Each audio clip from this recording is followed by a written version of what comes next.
After 12 years of learning how to swim freestyle, Sheila Taormina's wonderful book Swim Speed Secrets has inspired me to create this video. It contains everything I have learned about the part that is the most important yet the hardest to teach and implement: arm movement.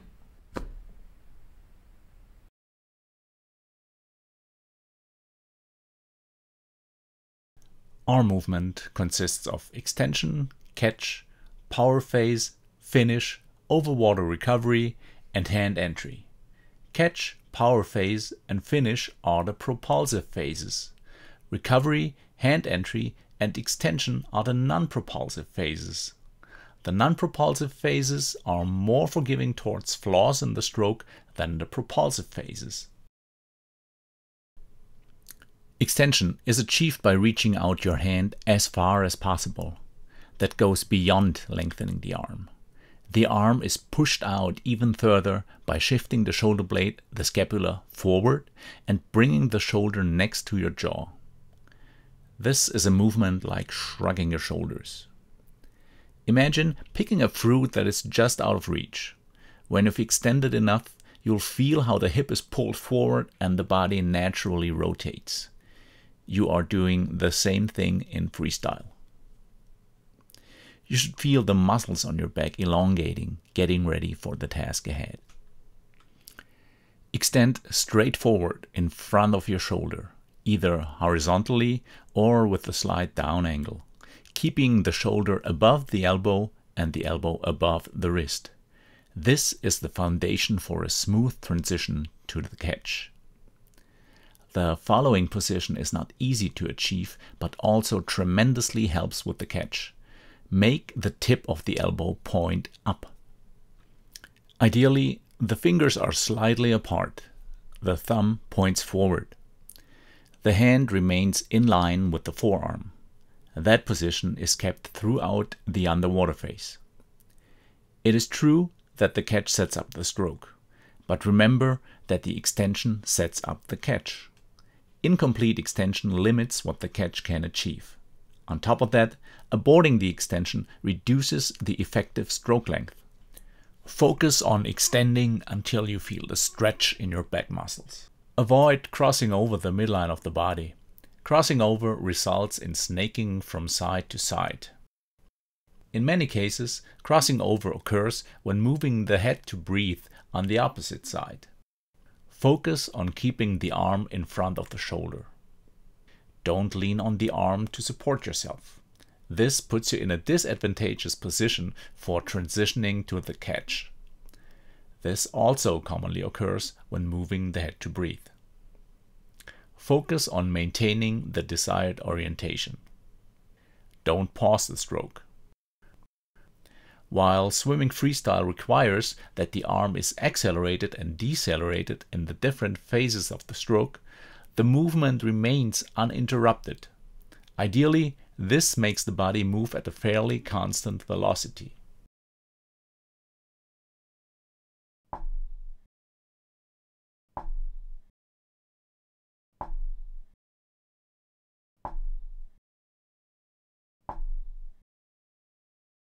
The purpose of the catch is creating a solid arm paddle, a platform for the power phase. To prevent shoulder injury, the catch is performed with very little force. It also is the slowest part of the stroke. But do not mistake this for gliding. The catch starts immediately when full extension is achieved. When you're not extending, you're catching. Imagine that after extension you wrap your arm around the log. This position is often called early vertical forearm, or EVF. You explore the shape of that log during the catch and press yourself beyond it during the power phase. Johnny Weissmuller talked about grabbing an armful of water. That's what the catch is about. According to Sheila, during the catch you are finding width and depth. You start the catch by slightly shifting your hand outward so that the arm goes wide. The goal is 1 or 2 hand widths outside the shoulder line. This prepares you for medial or internal rotation of the upper arm, which becomes easier outside the shoulder line. While going wide, rotate the upper arm in the direction that brings your thumb inward and down. This opens up the armpit and activates the lat muscles that you should have felt elongating during the extension. Keep the scapula shifted forward so that the shoulder remains connected to the jaw. At the same time, bend the elbow to find depth. Bring the fingertips down. The elbow remains high during this movement. The upper arm keeps pointing forward. How deep you hold your elbow is not crucial. The rotation of the upper arm is. The term high elbow indicates the orientation of the elbow, not its absolute depth. Sheila says to find the depth where you can function without rigidity. When you've performed the catch properly, your palm can be seen from the side. This is the result of medially rotating the upper arm and rotating the thumb inward. At the end of the catch, the elbow is almost in the same vertical plane as the hand. The elbow points up while the fingers point down, either directly or with an inward angle. That largely is a matter of personal preference. Completing the catch feels like going over a hump. Do not try to force yourself over it. Just maintain the pressure, and when you feel you are past it, this is the right time to start accelerating the hand towards the hip. Don't rush the catch. You'll lose the grip on the water. Focus on the quality of the movement. Don't drop your elbow and don't lead with your elbow. Imagine a line between the shoulder and the wrist. If the elbow is above the line, this is called a high elbow, exactly what we want. Below the line, it becomes a dropped elbow. Leading with your elbow means that your hand and your elbow are no longer in the same vertical plane. Among swimmers who pick up the sport as adults, dropping the elbow and leading with the elbow probably are the most common and most severe stroke defects. Keep the elbow high and keep it forward. Don't break the paddle by bending your wrist. It is tempting to set up the hand first, but that makes it more likely that the elbow drops. Keep hand and forearm in line.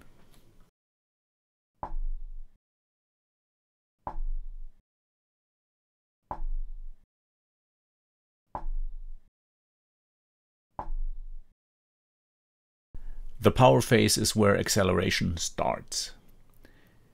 Sheila Tormina calls the power phase the diagonal phase because the hand is directed from a position just outside the shoulder line towards the hip in a diagonal motion. Sheila quotes Ernest McGlisco. Swimmers should push predominantly back on the water as they stroke diagonally through it. You'll probably get a good result if you think of leading your hand along the shoulder line to the hip. Directing your stroke close to the belly button is fine. Just don't cross over the midline. The power is generated by the strong muscles of the back. The shoulder muscles provide stabilization, not propulsion. The scapula remains forward during the power phase. Sheila calls this position oarlocks because it keeps the arm firmly connected to the core but able to operate independently. To keep the hand in line with the forearm, concentrate on the wrist, not the fingers for power. Begin the power phase by unrotating the upper arm, but keep the angle between the upper arm and the forearm constant. The tip of the elbow no longer points forward but outward.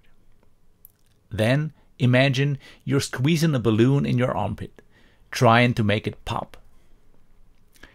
The squeezing motion deepens the upper arm as you press back on the water, propelling the body forward like a rowboat.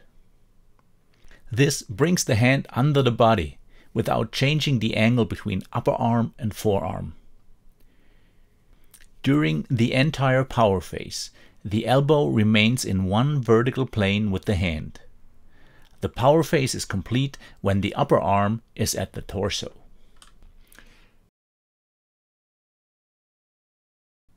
Don't rip through the water. Instead of avoiding the resistance of the water, find it and accelerate by pressing against it. Don't lead with your elbow. Keep hand and elbow in the desired vertical plane. Don't let the wrist collapse. Keep hand and forearm in line. Don't stroke outside the shoulder line. You're risking shoulder injury. Guide the hand under the body.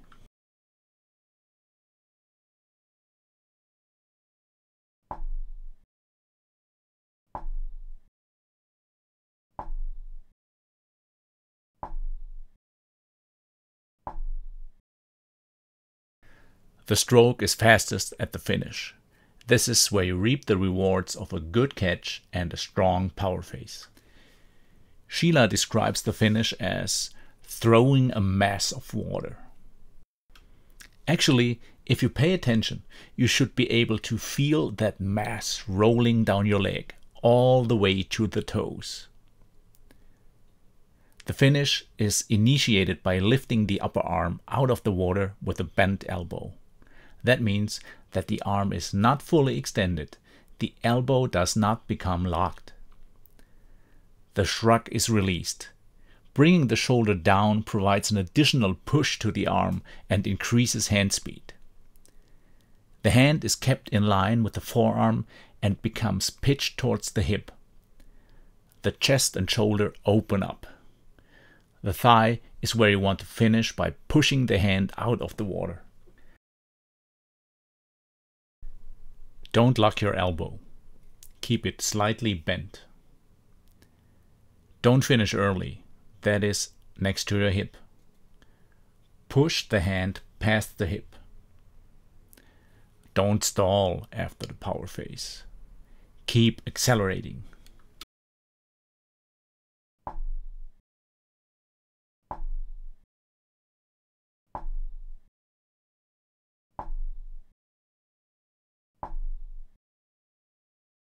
Throwing the water during the finish catapults the hand out of the water. The resulting circular motion is led by the elbow.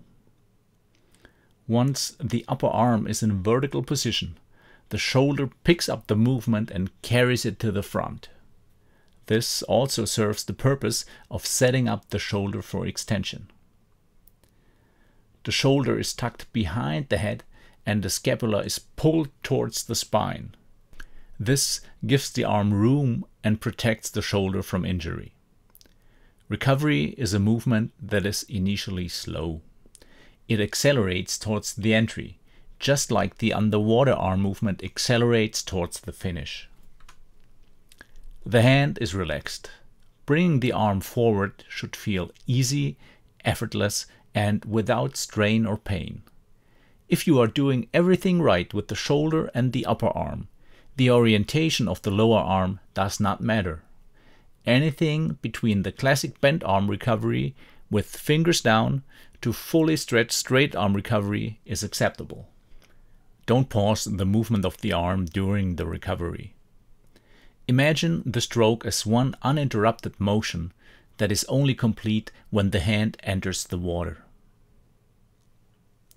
Don't lead with your hand. The hand should not overtake the elbow before the elbow passes the shoulder. Don't swing horizontally. That results in crossing over and snaking. Guide your arm along the shoulder line.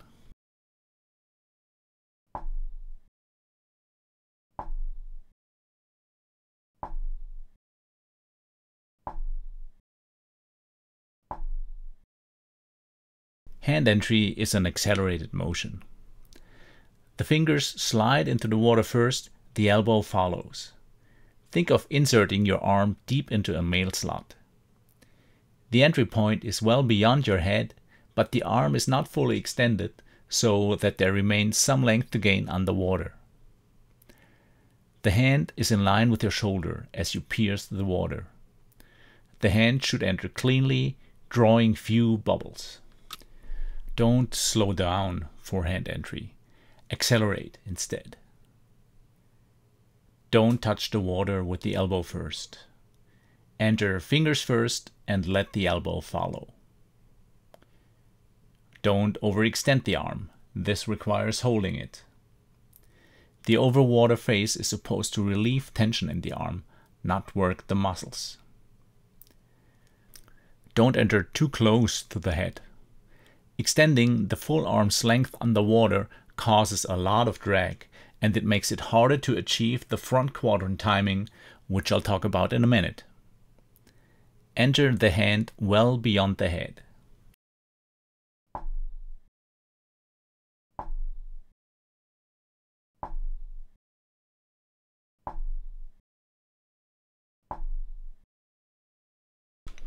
The arms do not operate independently. Their movement is connected across the body. Within that connection, acceleration and deceleration complement each other. The core and the attached arms swing like a pendulum. The arms accelerate and decelerate almost simultaneously, even though they are in different phases of the stroke.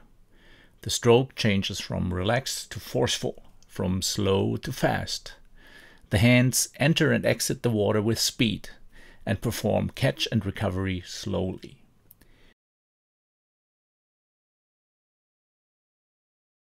Sheila calls the sequence of one hand entering and one hand exiting the 1-2 dance.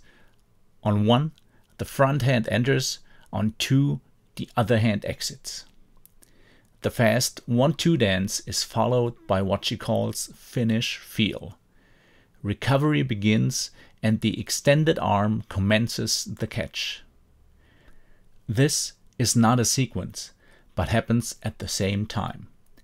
Finish feel is deliberately unhurried. Earlier, I talked about throwing water at the finish of the stroke. Actually, you can think of 2 throws. One throw corresponds to the power phase, where you throw the water towards the diagonal, and the other throw corresponds to the finish, where you throw the water towards the hip. Approaching the stroke this way is helpful for 2 reasons. You become aware of the desired change of direction in the middle of the stroke, and it's less challenging than attempting to accelerate front to back in one motion. In a way, 2 snappy throws feel easier than one big effort, and it's more likely that you'll achieve the desired hand speed at the finish. The hands pass each other in front of the head. This is often called front quadrant timing. When introducing the catch, I talked about going over a hump. Front quadrant timing is what helps you get over it. When the recovering upper arm passes the head, use the momentum of the passing arm to trigger the power phase of the other arm.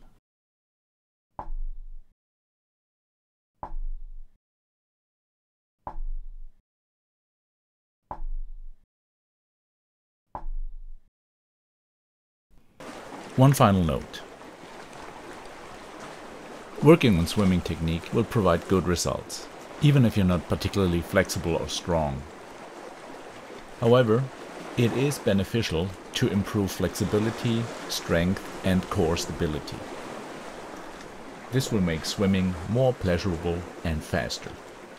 And for most of the swimmers I know, faster is all they need to hear. I hope you've enjoyed this video. Did I miss anything important? Let me know what you think. In any case, remember, you're only one swim away from a good mood.